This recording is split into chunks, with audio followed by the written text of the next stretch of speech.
You're listening to Africa's #1 lifestyle online radio. Many thanks for joining us on the Spotlight Show this morning. Of course, my name is Rhoda Inadri, and as usual, this morning I have a special guest in the studio. So this morning, of course, my guest is an actor, is a director, is a producer, is a writer, is a cinematographer, and an animator. Okay.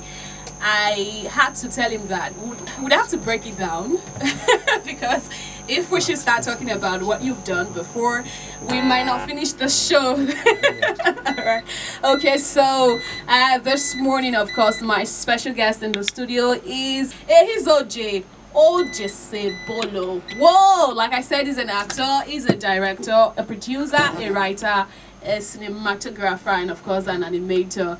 Good morning, sir. It is a pleasure having you on the Spotlight Show. I'm sorry for murdering your name. That's fine, Rhoda. Thank you for having me here. Good morning, everyone. Many thanks for joining us on the show. So to start with, please tell us the meaning of your name, okay? What is Ehizoje? What is Ojese Bolo? What does it stand for? I was born in Benin City. Esan by tribe. Whoa. Ehizoje, in let's say the simplest layman's translation, would mean destined to be king. It will. Mouthful. You guys, that's lovely. And the last name, Ojese, I think they have to do with the legendary king who came to take control of the land and gather the people together. I'm sure there are different legends that have that. Cool. So Ojese will also in the layman's translation be something like the people now have a king. The people now, so you're literally like that king right now. So we have a king in the studio. I mean, I used to be a queen, so now I'm a king. All right. So before we came in, we played a song by your son. I don't want to murder the name. I'd rather not say it. Please help me out. His name is Osereme. Osereme. Okay. Yeah. The song is Maybe I Lied. And I was asking, like, whoa, you mean your son actually, gave us this song? That's a very lovely one. I want to ask if he's young, single, and searching. I don't mind. I want to be taken by somebody like you, But you wouldn't lie to me because maybe he lied. That's the story. he's young, yes. He's 19. He's in third year of university. And he is single, yes. But whatever choices he's going to make in that direction, I would leave that to him. I'll be like a sugar baby. But then he's young, 19, and he gave us that song. That's awesome. That's very awesome. Well, we'll get to play the song later during the show. But now let's talk about you. Let's talk about you as a director. How did it start for you? I grew up in Kano. And as a child actor on stage, I think I probably directed my first play when I was age 11. I call that my first professional directing because after we did the whole thing in school, in the art room, drama club and everything, from there we moved to the TV station, CTV 67. And that was where we put it up, So that was the first time I actually had something I had created on stage being broadcast to the people. So I say my first stage directing was when I was 11 in Kano. Wow. I'd always been part of any drama group, troupe, wherever I find myself. So by the time I got to uni, I was in Lautech, Ubumosho. I did my first movie. Wow. Yeah, with the NFCS group that was there. While in the university? While in university, wow. Yes. Second year of university, actually. Wow. This is our first movie, titled Heaven's Bride. And we were like a nice drama group within the NFCS. We had different collaborators. I think altogether there were probably about 36 of us that put that show together. My best part of that movie, actually, apart from it being my first, is that one of the script writers and the lady who helped us with the art direction and building the sets, also the costumes, and in fact she did a lot of work on that show. After we finished, I said to her, "Hi, how are you? My name is Ehizoje. What's your name? Can we be friends?" And from that day till today, almost 20-something years later, we've had over 4 movies together. Wow. Over 100 episodes of TV shows. Wow. And 4 beautiful children. Wow! I didn't see that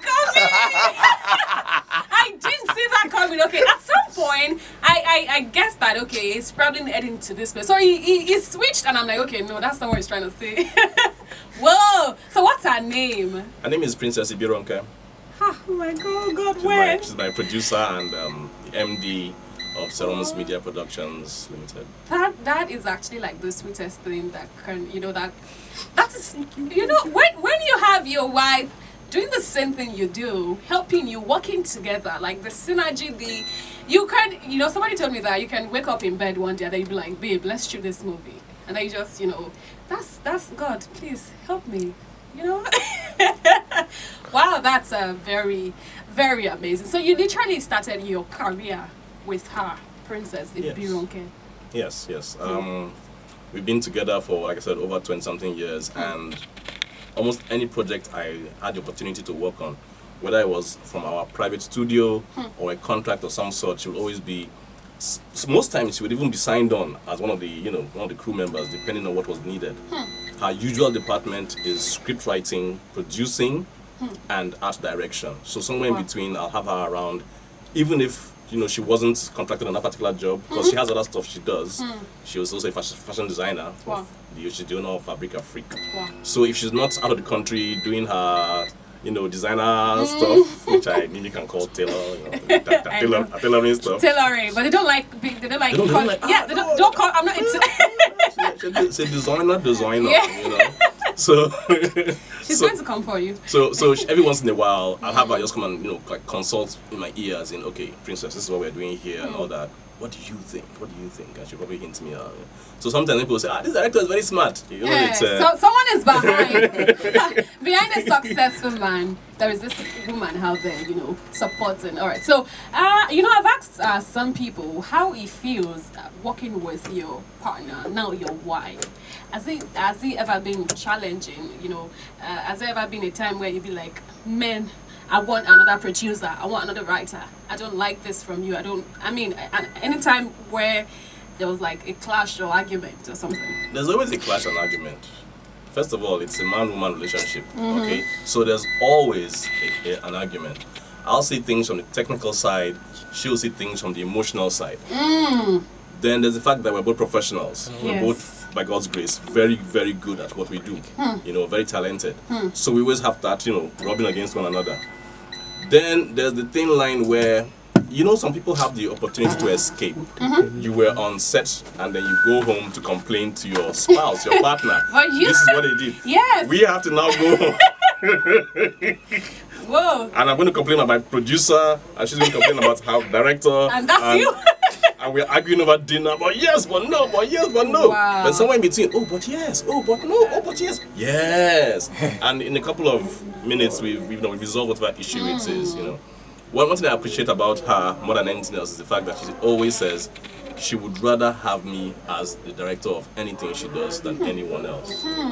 Because of the different contracts I have to take, I get to work with a lot of very intelligent and talented producers, but a lot of times I feel the same way. I would always want to have her produce whatever I'm doing. Seeing your sexy wife, I don't know if I can use that word, Please, yes.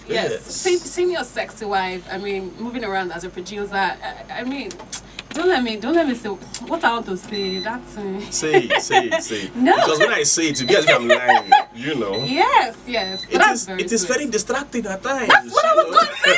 Very distracting. You're telling an actor, all right, this is what I want, and then you see your wife, walk, and then you be like, why?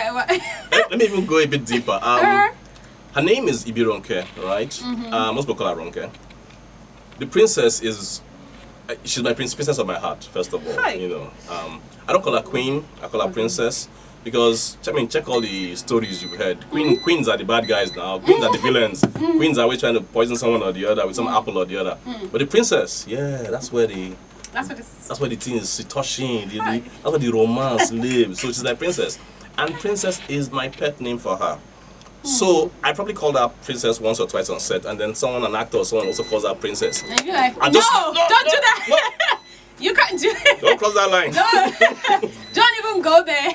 Me, her, princess. You, her, producer. Stick to that. Wow, that's very awesome. It's good to actually know that you started this career with your wife. That's inspiring for people like us who think that getting married to somebody in your field is a no-go area. You know, some people be like, I can't even try it.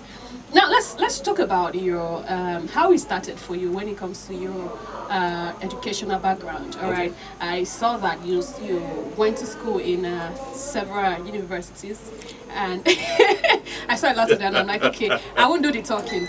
When director comes, I don't even know if I should tag you as a director right now, or an actor, or a cinematographer. Which one would you rather I call you? I usually just go by filmmaker. Okay, so I was like, when he comes, is going to take us through all of this, because I have a whole lot of them. Okay, so tell us, you've gone to how many schools in total?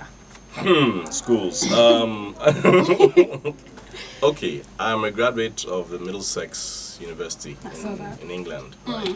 All other universities I listed there is because I'm still a strong member of the alumni, even though I literally dropped out of all of them. Wow. Can we go into why you dropped out? Oh, well, it's just a simple thing, you know, aunties. But now, how do you even call that one now? In 1997, 99, about, when I finally decided to go to school, thanks to JAM, the challenges we had there were, you know, father-son relationships. My dad was very successful and very popular orthopedic surgeon. We lost him in 2016. Rest in peace. Amen. And he wanted his first son naturally to become a surgeon like him. He had the whole thing laid out, the whole, you know, workflow, everything the planned. whole part. Everything was planned to the minute. But his son wanted to be on stage. And my dad doesn't understand TV. The only thing he believes is real on TV is news, network news. You know, he was really into Frank Olize, Ruth Benamisi up here, but he had no connection to anything else on TV. Seeing us watching TV was even annoying to him. Now his son says he wants to be on TV. Instead of a doctor. To him, it was a life of poverty, a life of stress, a life of embarrassment. I call it comedy. You know, but he didn't want that. It was bad for him. You know, so after taking JAMB 5 times, trying to get into medicine, I finally got into a pre-degree program in LAUTECH, Ladoke Akintola. The Ladoke Akintola University of Technology, which didn't turn out very well because I first of all dropped out of medicine, moved into computer science, and about the second year of computer science, I dropped out again, which is when I made that movie, Rose Bride. Did a couple of Microsoft CCNA exams. So many. Mass comm exam here and there. But I think my favorite at the time, and this was probably around 2000, 2001, after I dropped out of school, was when I went to the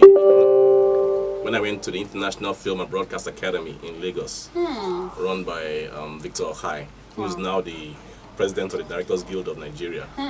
That was where I got my first footing into the education side of filmmaking. Before then, I was just doing a lot of guesswork. Let's do it like this, let's do it like that. Kind of like how Quentin Tarantino makes most of his movies, you know. I didn't really have formal education on it. But at IFBA, that's when I got my first taste of formal education on how to make films. And thanks to IFBA, it was in 2008 or so, I became the first Nigerian to win a Zesjuste International Award in Germany. Oh my goodness! No, that's huge. That's huge. The Zesjuste Award is all the film festivals of all the film schools in the world compete at that. You know, so it's like film schools for. It's like the Oscars for film schools. It takes place in Germany every year, and I think the last time I checked, I was probably if not the first Nigerian, the first African actually to win it. Because that particular year, I was the 35th edition, and it was the first time they were giving a slot to Africa. And yeah, by God's grace, we won that prize. We won. Let me France director. Yes, we won.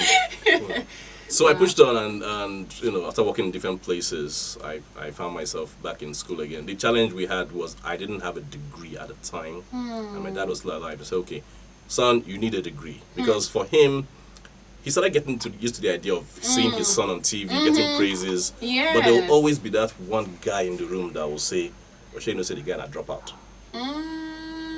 So no matter how you're celebrated, somewhere in between, there will always be that one person in years that'll just stay in the back of the room. So my dad said, look, you have to do this. And I said, well, fine, as long as it's in the arts. As long as it's in the arts, we are fine. I'm not doing that science, medicine thing. As long as it's in the arts. And he was like, okay, that's fine. Where do you want to go? He'll fund it. You fund it? No, I was so happy to hear that. So then we pushed for all the way for the best, film school or uni we could get at the time, which was when I went to Middlesex in London. So first of all, I was in SAE, London. SAE is a very big and very popular film school in London, where I got my diploma in digital filmmaking, and then proceeded on to Middlesex to get a full degree in digital filmmaking. That's a lot. How many schools have I gone to? How many? I can't even, I wouldn't start, doing the calculation right now because I'm just going to form my hand, all right? But that's a very huge one. I would say that right now I'm trying to be in your head and imagine how you think, having all this experience. That's a lot. That's a lot. Okay, so now let's talk about the inspiration, okay? Because I know there must be a drive to want to do the things you do. So what drives you? What motivates you? When I was younger, when I started out, I think my motivation came from the idea of being on TV. I saw people moving around on the screen and doing all their stuff and all that. And I really want to be part of them, Just that joy of being on stage and entertaining people, educating people, talking to people, inspiring them was my motive.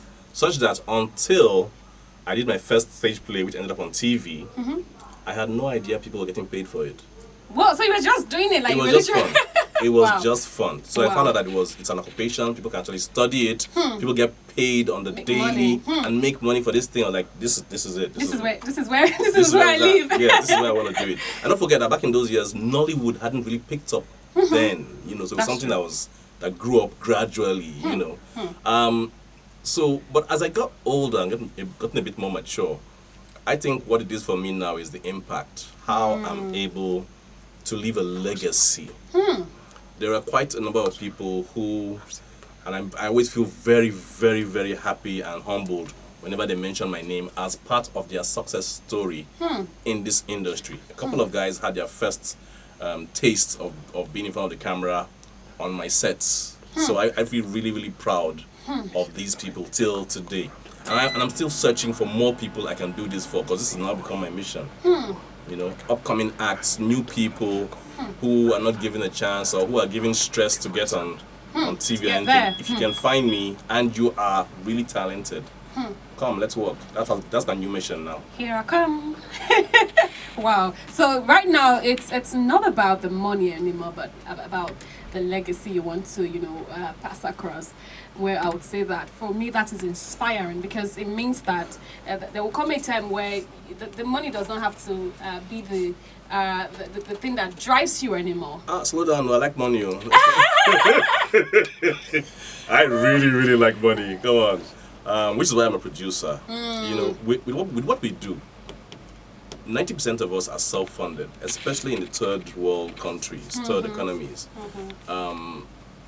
Nollywood, for instance, almost everything you've seen on TV, online, even all the way to the cinemas, on the networks and web, these are self-funded projects. So it's key for us to be able to find a way to finance them. That's true. How do I get the money to finance it? A lot of us jump into how much money did it make? But when you're in a producer's chair, what really touches you is how much money to make it in the first place. But then you think about how much you'd make thereafter.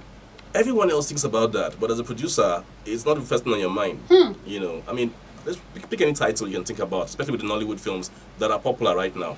The first thing that was on their mind was, how do we make it? You might have worked with a production manager, for instance, and they give you the budget.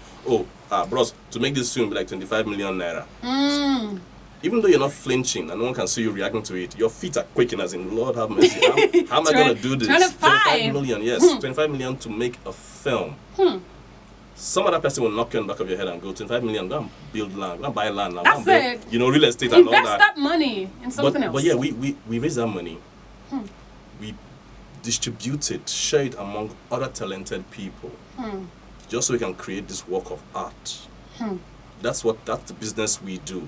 We raise funds, we pay talented people, to make other people happy, inspired, entertained, That's a and lot. pray to God that we win a couple of awards and make our money back as well. So far, for you as filmmaking been profiting, you know, have you been able to, you know, like cash out? If it wasn't, I won't be here. I like that. If it wasn't, I won't be here. You know, some people would say that, there's not money in this business. If you're going into it, just be ready to spend and not get results. Well, I wouldn't want to shoot my colleagues down and everything, but I know everyone, especially in our climb, are worried about telling people how much you make, or even if you're making money from this thing. Somewhere between village people, taxpayers, and kidnappers, everyone has to be very careful about the financial statements they make in public. It is challenging if you understood what I just described. Let me give you an example. All right. Say we just raised 25 million to make a film. It's not ours. It's probably a loan. It's probably family and friends investing in. So even if you hear that, oh, this guy's film just made 26 million. So 25 million is not for you. No, it's not. It's not. So which is probably where we see there's it is challenging, you know. But every once in a while there are rewards. I've made some movies, right, that were total disasters. They didn't make a single dime, and I found myself in debt. I spent one particular film. I spent 18 months about paying the money back. But you see, because we made that film, it inspired other people to make it. And so when they even say, this guy is the godfather of this genre, I blush and I say, You can't understand. No, you don't know where the seeds are planted, you know, the pain to do that. And now that it's flourishing, hey, it's great and all that. A lot of us don't make money from this job itself. But every once in a while, we get opportunities that come because of that. I mean, a lot of people complain about what happens to them at the airports, right? You know how Nigerian airports, Nigeria in particular, how nasty Nigerian airport officials can be. As someone in this industry, it is the sweetest thing that can happen. I don't say it in public because people get very upset, but when you see a celebrity, they're excited to help, excited to guide us. Bros, I saw you on TV the other day. They're so happy to see us, you know? And they sort of have this idea that if they mess with us, we will cast them. that's true. So they are careful. Very careful. Very, very careful. There's the usual organic team for the boys and girls. Well, we always want to tip someone or something or the other. But you don't encourage it. But they don't harass us. You know, at the airport. No, they don't harass us at the airports. I've never heard it happening as such. You know, even when I reported, my luggage was missing. Almost like 10 guys showed up to help me look for the luggage. At one point, I just thought them say, I want to be a star. I stopped them saying, you know, do you know what it looks like? You're all looking. You don't even know. You're all looking for something. Do you see? You know it, you know. But they're all very helpful, you know. And that's one of the things we enjoy. Someone sees you, pays for your cab fare. Someone sees you, buys you a drink, and you know those kind of small things. And then we get called to speak at different places where we can share our knowledge as well. So these things actually you have the good sides of it. So even if you may not earn directly from what you just did, there are other goodwill that it attracts. Thank you so much. I still don't want to know that your name. Okay, so now let's talk about the jobs you've done before. Okay. All right, I saw a whole lot of them, and I'm like, you just help us summarize. I mean, if you know what I mean by that. Okay, one of my first opportunities came from. I'm still grateful to him today, till today, Tajudeen Adekbetu. I got to be the assistant director on the TV show Blaze of Glory. Wow. A long time back. And then, of course, he gave me an opportunity to direct Sound City. Back when it was a small 30-minute TV show. So I'm like one of the first people to actually, handle Sound City as a project. And now it's big. Big now. It's really big. I'm very happy for him for that, you know. So we get Sound City. I worked in MBI for a while. I was the programs manager for a while. Wow. We had several TV shows. And then within that time, a lot of music videos came up, Style Plus. I directed the Olufumi music videos, along with all those, that first set, with Tony Upong, Mex Osai and his brother IK. So like that first team was tried to change the look of Nigerian music videos at the time. We were part of that small group as well. Over time, I found myself at Mnet. African Magic, and I was directing Jara and 53 Extra. Wow. I directed seasons of those. And then the African Magic original films, which I'm really, really proud of.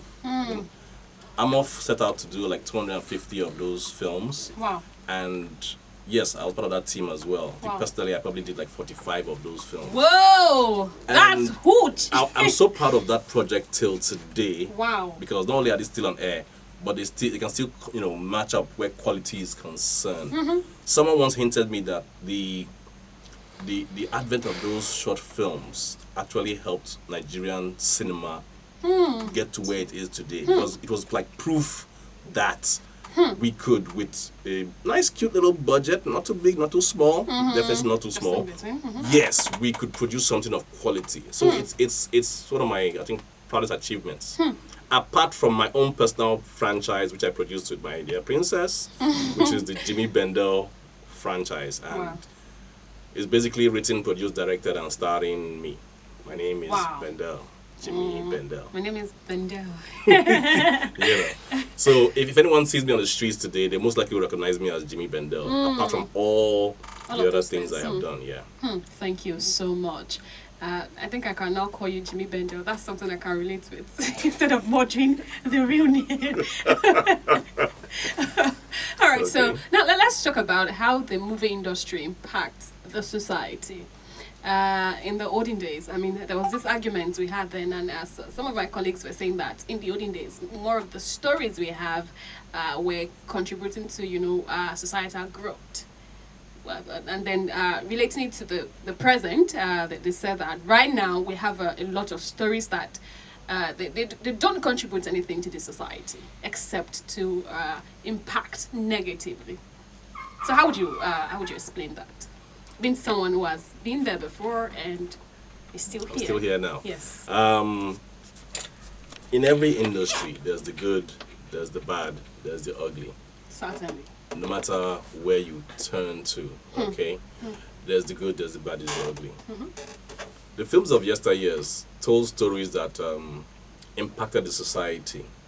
I think that it comes from a feeling of nostalgia. Most people that saw those films were quite young, didn't really get the gist, and they were touched by it, and it helped inspire them to get to where they are today. Most of us have reached where we are going, career-wise, okay? So there's nothing I'm going to see on TV now that will inspire me to do anything. But it's inspiring the young ones. It's really, really inspiring the young ones. I'm an adjunct faculty lecturer at the Pan-Atlantic University School of Media and Communications here in Lagos. And there are classrooms filled with students who are studying mass communication and filmmaking and TV production. I mean, you have like 60 people in one class. This didn't happen before. These young people want to become filmmakers in Nollywood. Most of us wanted to be filmmakers in Hollywood. Yes. These people want to be in Nollywood. So they are the ones, these new shows are inspiring. Okay? I was talking to someone the other day, and she said she came to watch a Nigerian film in the cinema. And I gave her a quick bow. I was like, oh, thank you very much for coming to watch a Nigerian film in cinema. And she was like, that she heard that Erica was in the film, and so I have to go and see it because Erica is in the film. This crosses two genres, the reality TV show and a movie. Yes. Erica's one of the BBN stars. And I was like, wow, there you go. She's not coming to see, and I don't want to name too many Hollywood names. I don't mean to downplay anybody. But she wasn't coming to see a Hollywood superstar. She was coming to see our own Nollywood Pazon. Our Pazon. I like how you went down. Do you understand? Yes. She's inspired by it. Anyone my age or even slightly older, we won't be inspired by that now. In fact, they probably look at BBN and wrinkle their noses and everything. No. That's a worldly show. Yes, in a sense. But look at what it's doing to the youth. It's inspiring them, it's pushing them, it's making them think that it's possible to do this, earn a living, have a career, be respected in society without going the negative way. when someone says that the films of today teach negative stuff, I'm wondering what negative stuff. Most of us grew up on James Bond. He's an assassin. Yes, and that's Clint so Eastwood. positive. He shoots people. But we love it that way, you know. You know, I don't want to even dig deep into the story of Sound of Music and how one babe snatched another guy's husband. We laugh at the singer, song and dance, but have you taken a look at what really happened there? But look at what we're having today. Let's even say the superhero genres. Isn't that inspiring? Very.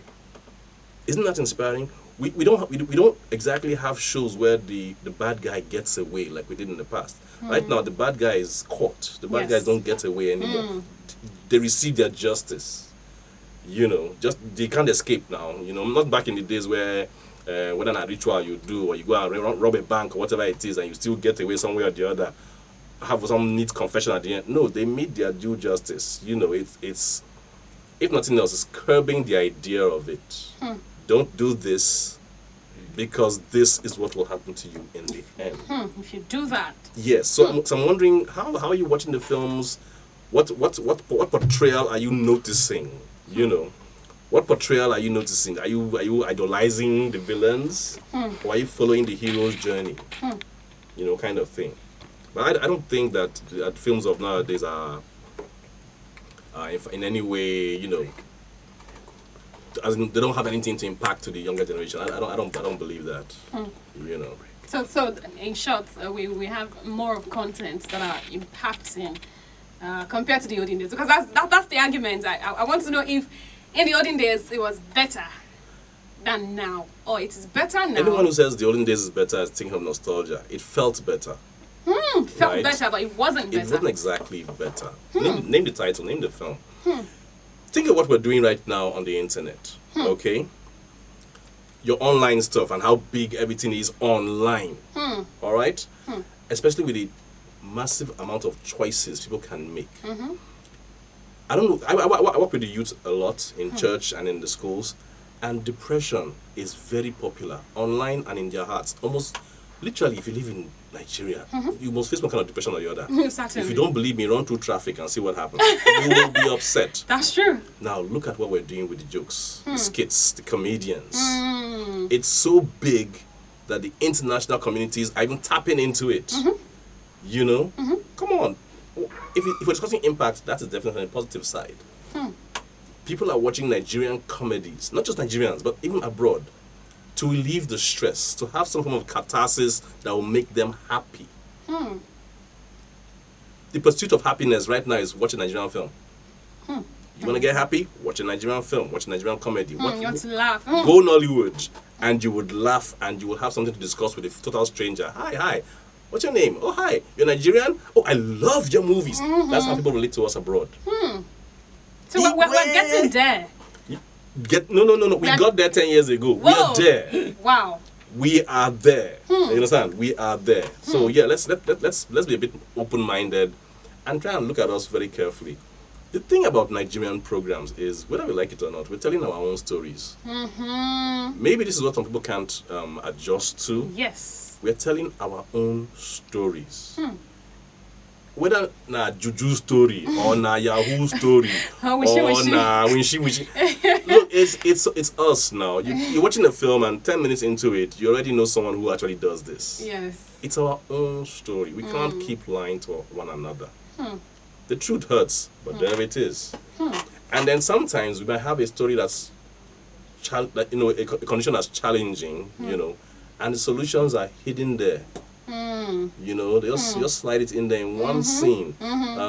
People looking for who to marry, people looking for love, looking for jobs, looking for the fruit of the womb. Just in one scene, just slide it in. So the whole thing might be a comedy. Yes. But just in one scene, just try this or do that. I know someone that did that. That's it. That's it. That's it.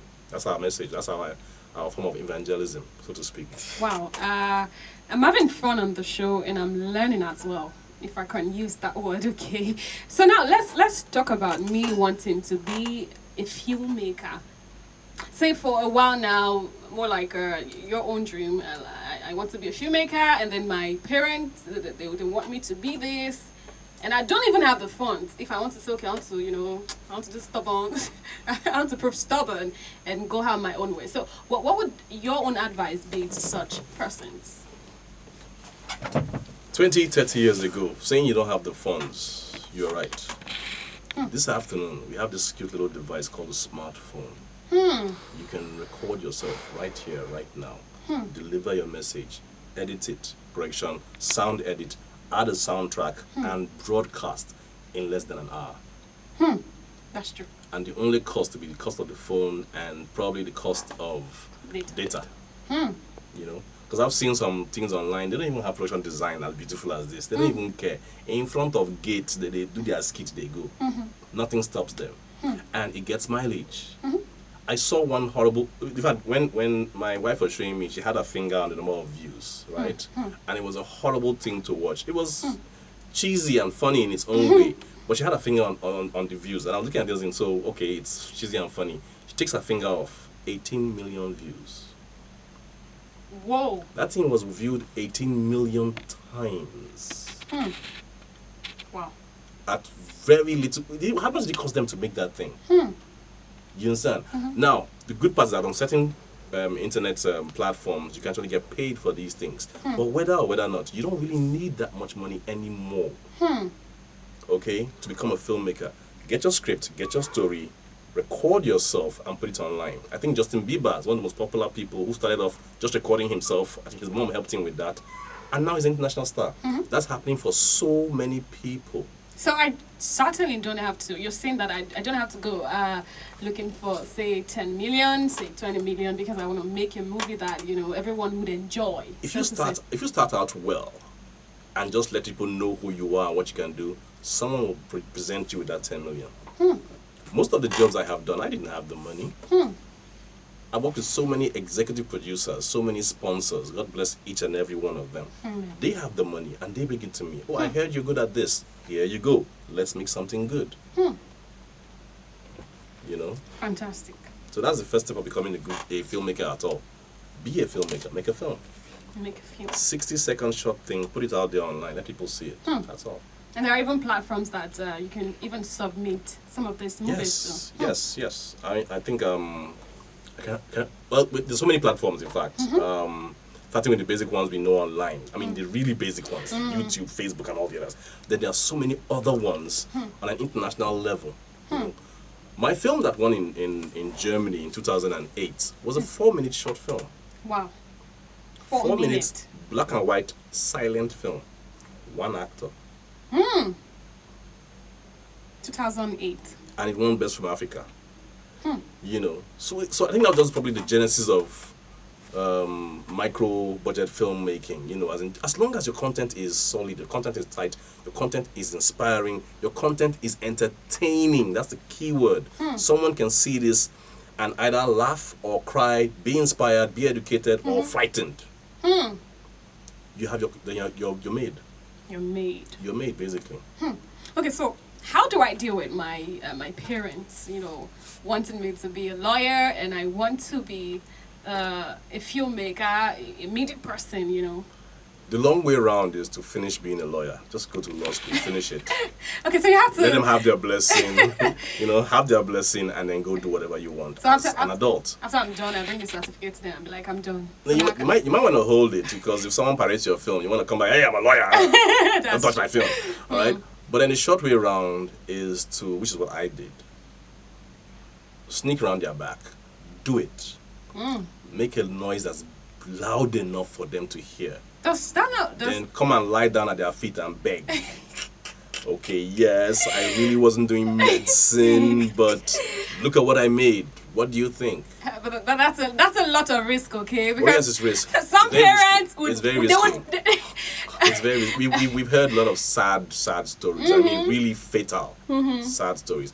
But every once in a while, you have a parent who will be like, so this is what you want to do? Yeah, that's what I want to do. Okay.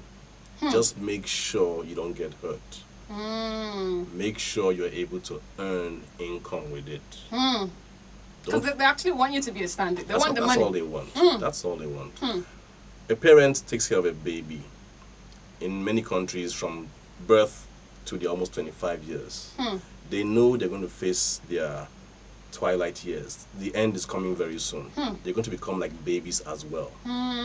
They need that child to be secure enough to take care of them. That is the circle of life. So when you tell them an occupation or a career that they can't see it being lucrative enough to take care of everybody, they panic. And that's the truth. They panic. If you can prove to them, don't worry, I'm going to sing as good as Michael Jackson or Burna Boy, and I'm going to earn millions. They're fine with it. They'll walk up on stage with you and take your award and everything. They don't have a problem with it. But when that's not happening, it's hard for them. And I'm saying this as a parent. And I'm saying this as a parent who's in the film industry. Yeah, so you now your son sings, okay? So Yes, he does, yeah. Has there ever been a time where you have to tell him that you tell your son that, look, I know you want to do music, but you need to do this first before you start doing music? We had that chat yesterday evening.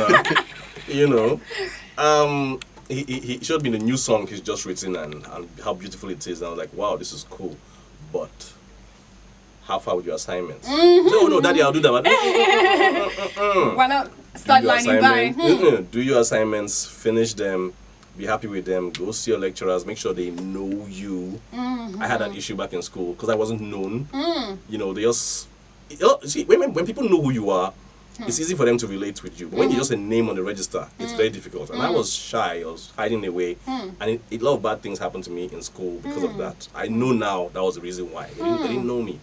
So go say hi to your lecturers, be nice to them, don't suck up. Don't. Just say hi, let them know. If you have a challenge, go talk to them about it and everything, but be a good student on that part. And then when you're done, come and join us in the studio and come and sing the next soundtrack for my next movie.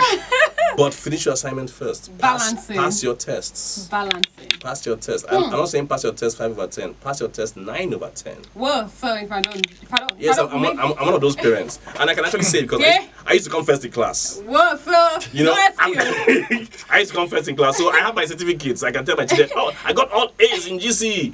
I can actually do that to my kids. No, our parents all did it to us. Yeah. But they don't have the receipt. They don't lie to us. I get receipts, you know. I get receipt. So you know your father is very smart. He was very, very, you know, ethical in school and all that. So please meet me halfway even. Pass your tests. Then come and sing. You want to sing? Come and sing. I would support you. All my kids already act. They already have roles in almost all my shows and everything. Wow. But when the holiday is over, go back to school and be in school. Okay, be in school. I finished secondary school in 1993. Wow. And didn't go to university till 2010. Man. It was a bitter experience. I mentioned this before earlier. No matter what I succeeded in doing at the time, somebody will still snigger, but say no go to school. There will always be that person that will do that. And that's like a bad tag. Very, very nasty, in fact. So when you are in school, please don't drop out. Don't. Finish. Maximum 7 years. Max. I don't know any course that's more than 7 years. Some are 2 years, some are 4 years, some are 5, 6. Maximum 7 years. Be done with it. Get your certificate, get your degree, get your parents' blessing. Very important. And then move on from there. Thank you so much. The Jimmy Bendel. I already said that's what I'm going to start addressing you as. Okay, so try my name. No, try my name. Ehizoje. Ehizoje. Ojezebelo. Oh, Lord have mercy. I'm so embarrassed, alright? But you guys, you need to forgive me, okay? I think he has forgiven me already. Alright, so now let's talk about your favorite actors, okay? As a director, as a filmmaker, I know you have female and male actors that you be like, no, this one is star not because she or he is in so many movies, but this person is a legend when it comes to this this movie thing. So you give me 3 male and 3 females, all right? 3 male. Yes, males and then actors or filmmakers. Actors, basically, and then you can chip in a director or something. Do I have favorite actors? I don't really have favorite actors. I have a lot of respect and admiration for Uncle Olu Jacobs. Yes. I've worked with him 2 or 3 times, and he just picked up a Life Achievement Award at the Scotland Afrif. I have a lot of respect for him for as long as I can remember. You know, I went all fanboy the day I met him. You grew up on this guy's shows, his British TV comedies, his Hollywood movies, and then you get to be with him on set. I was just a fanboy, I was just famsing, misbehaving. And he'll just sit me down and he'll have a nice chat with me. He opened my eyes to so many things, to how the industry works and all that. And I once told him, I'm working so hard, I want to win an Oscar award. He said, calm down, win an AMA first. If your people don't applaud you, where do you want to go? Quote Olu Jacobs. If your people don't applaud you, where else do you want to go? So get an AMA first. Then worry about getting an Oscar. So he's one of my favorite all-time actors, I will say. Everyone else I have a lot of respect for. Maybe because I'm on this side of the camera. Yes. You know, I don't really have too many favorites like that. And even then, there are so many. There are plenty. There's even one across from me. Look at me now and raising eyebrows. You know, I've worked with so many people, and I'm really impressed with what they've been able to achieve.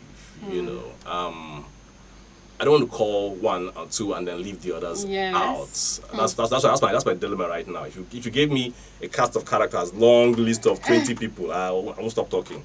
But right now, let's just leave that on Kolu for now. You know. Oh, it's old now. It looks very old now. It's life now. Man. Life. And I'm proud of what he's been able to accomplish. You know, I'm very happy with where he is right now. As in, I'm really, really, really happy because what he said to me in what year was it? 2004, 2008. Told me. What he said to me in 2008 was happened to him a couple of days ago. We have applauded him. Yes, we have. We've accepted him and we've applauded him for his life, for his life's work. Do you know how many of us were inspired to go to TV because of him? A massive number of us. So yes, I'm very, very happy. Wow. What has been able to achieve. Yeah. Thank you. So, because of our time, we need to call it a wrap on the show. But before we do that, okay, I told him that we have a game, and he's like, okay, let's see. So, the game is a very fun one. It's just like a tongue twister, okay? It's fun. So you just say, a snake sneaks to seek a snack. A snake sneaks to see a snack. So do I get to write it down? Oh, well, I can give you the paper, okay?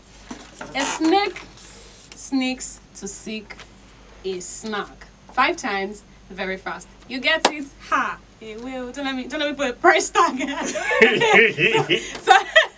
I don't get disappointed. All right. So that's it. Very fast. 5 times.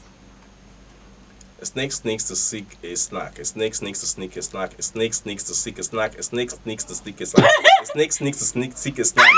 A snake sneaks to sneak. So you're giving me 100,000. Oh my goodness. What am I giving you? 100,000 is coming. Why?